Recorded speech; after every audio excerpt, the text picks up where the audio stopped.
Alright folks, I'm back. It's Halloween. I've dictated a number of and captured a number of videos today on what started out as when I first came out, there a handful of wispy looking clouds spreading out across the skies, and I had a feeling it was going to turn pretty good, and like the performers were moving to their spots on the stage and there's canvas all around us. And look what's unfolded. These are different kinds of images than most that I've captured, the wispy sort of thing, but they're unmistakably there.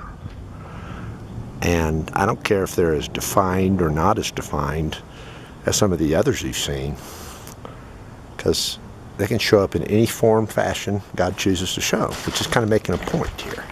Look at this, folks. Look at that. This is pretty stunning stuff. I told you after seeing the white horse appear on a cloudless day on the side of that mountain last Saturday, the 25th, I think it was, of October 2014. I give dates because these videos are going to last forever. I wrote Sharon, I said, it's time. My time has come. And, or so it seems. Seemed to me. And then I said something big was going to happen on Halloween at midnight. And I guess God just wanted to give an exclamation point or two to me today. I can't get inside and start uploading these things yet. They're just, because they keep going on. So it's kind of, I sense it's my job to keep this going as long as God wants to put on a show. It's one of my responsibilities. Hey, and some guy commented on my YouTube, you got lousy camera work, there's backlight, there's this and this. Yeah, sorry folks, I'm doing my best, okay? I'd love some help. I'd love someone with an HD camera to follow me around, and I would point things out to them with a microphone and some background music. Yeah, I could use a little help, thank you. Sorry, I'm doing my best.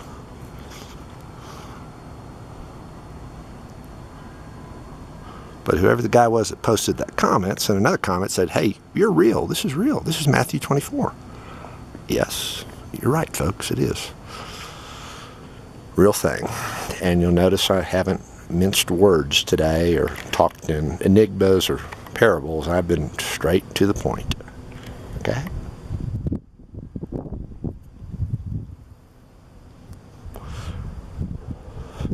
Shock and awe, baby. Shock and awe. It's real and it's happened. Mr. Preacher, whoever watching this, do you think for a second that's a natural cloud? And can we agree Matthew 24:30 has been fulfilled?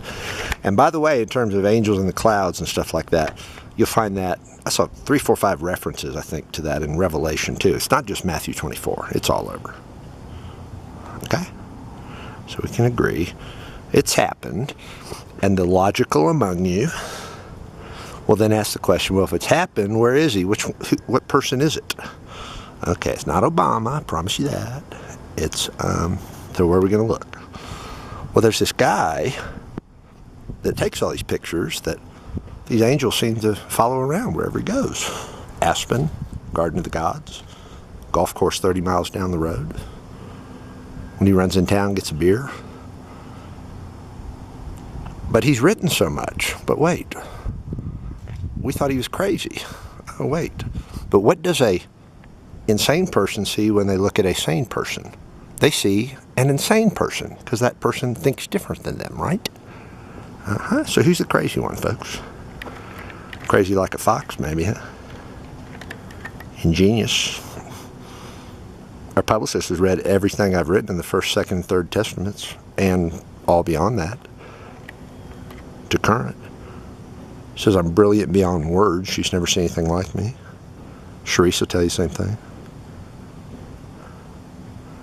Okay? But here's this guy that fulfills 500 prophecies in the Old and New Testament put together, along with his wife, by the way, Sharice. C is in Christ, H-E-R-I-S-E. You get it, folks? Okay? And then another 500 miracles or prophecies fulfilled outside of the four corners of the Bible?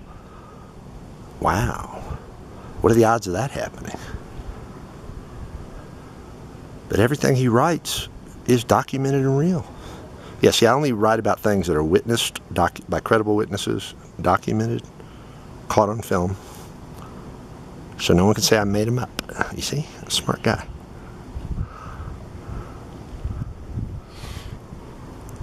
Wow.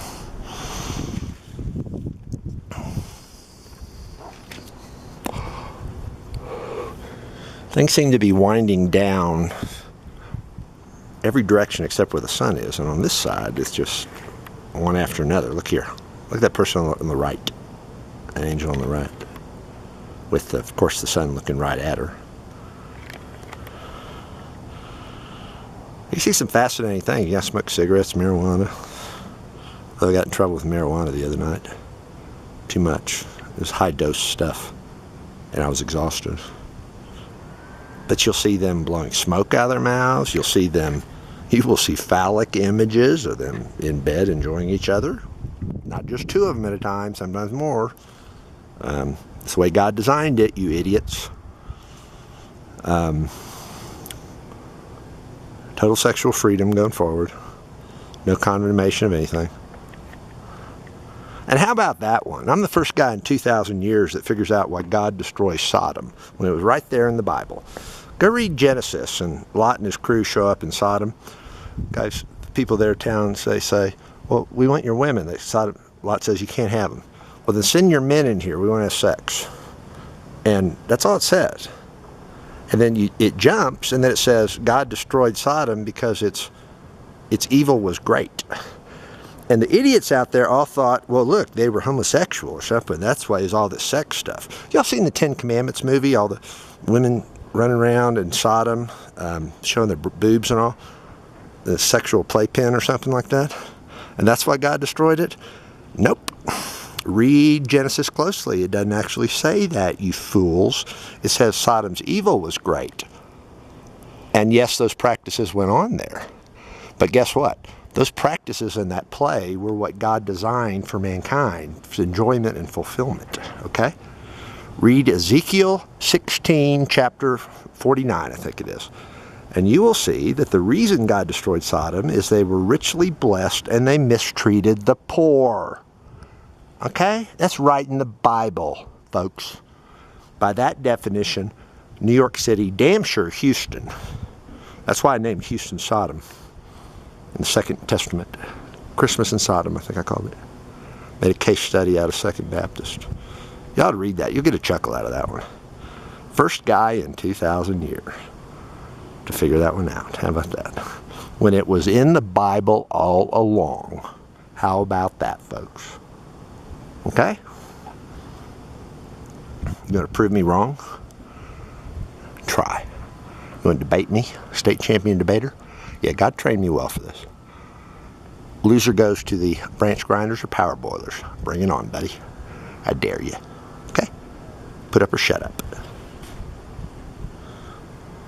Bunch of fucking pussies out there calling fault on me. No guts to stand up to my face. Come on, pussies. I dare you. You know how long I put up with that shit? But then again, it's right there in the Beatitudes, isn't it? First of all, blessed are those who are persecuted in the name of righteousness.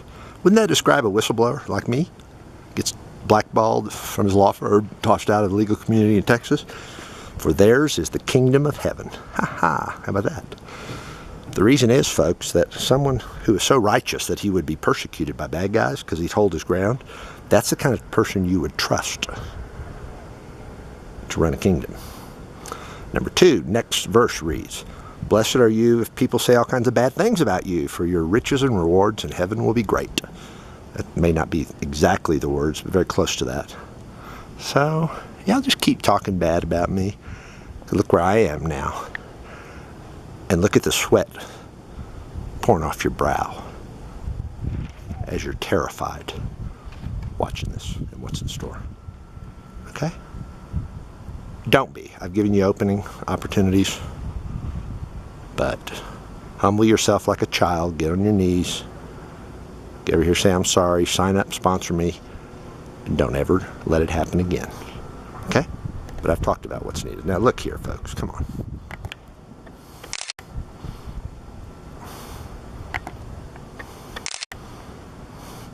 And again, I just can think of captivating children to watch this sort of thing. We can make image finder puzzles and stuff like that out of pictures, keep the kids busy. But remember what it says about 5 times in the New Testament? You want the kingdom of heaven, you better be a little baby. Go be a child again. So grown-ups, that's the way you got to start thinking too. Now do you get what that prophecy was about? Wow. Wow.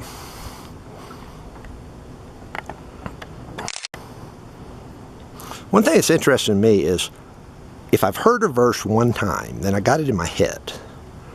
So over the years, I've been to lots of church services, lots of Bible studies. I've read devotionals and things like that.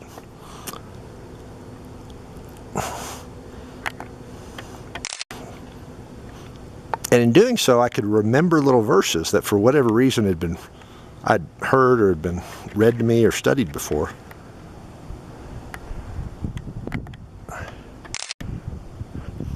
And then, once that little verse is tucked away in the back of my mind, when something happens that triggers that verse, or that what that verse said, happens, then I remember the verse. And I say, wow, there's another prophecy fulfilled.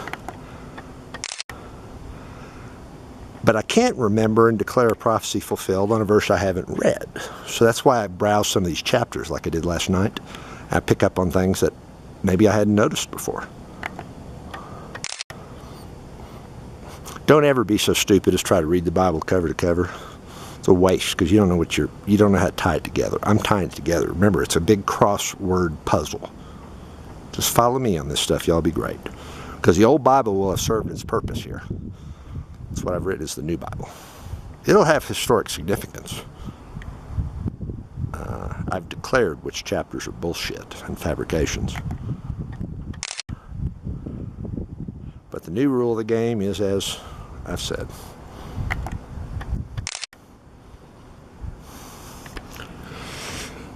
Holy mackerel. That is not using the Lord's name in vain, just to be clear. Holy Toledo is not using the Lord's name in vain.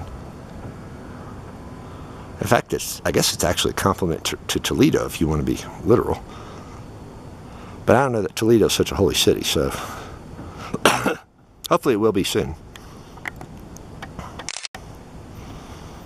Look at this. Wow.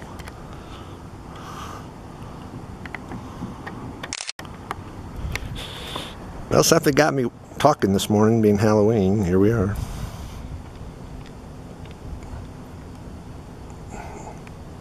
But it's going to be a bad day for somebody out there. I know that. I didn't wish for that, and that's in the category of prophecy.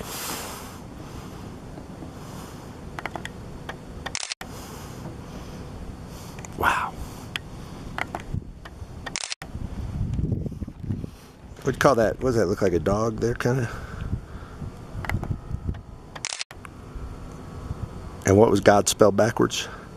Look, he's looking right at us. Isn't he cute?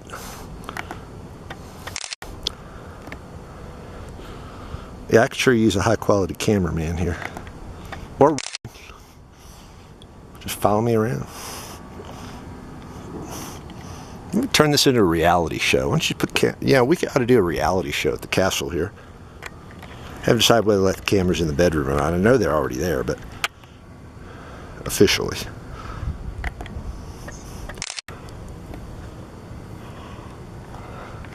And we can put those outdoor cams out here with remote controls so you can pan the sky, zoom, whatever. So someone else can do this work instead of me. With the ability to take pictures too. High quality cameras.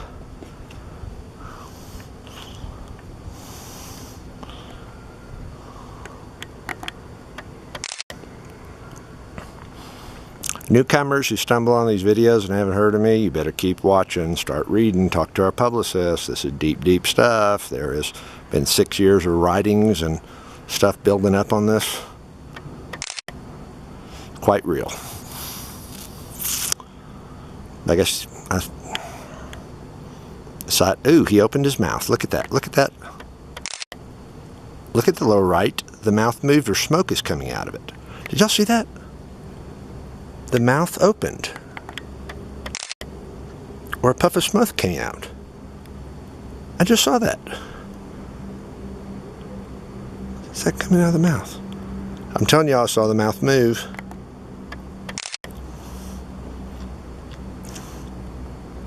Wow.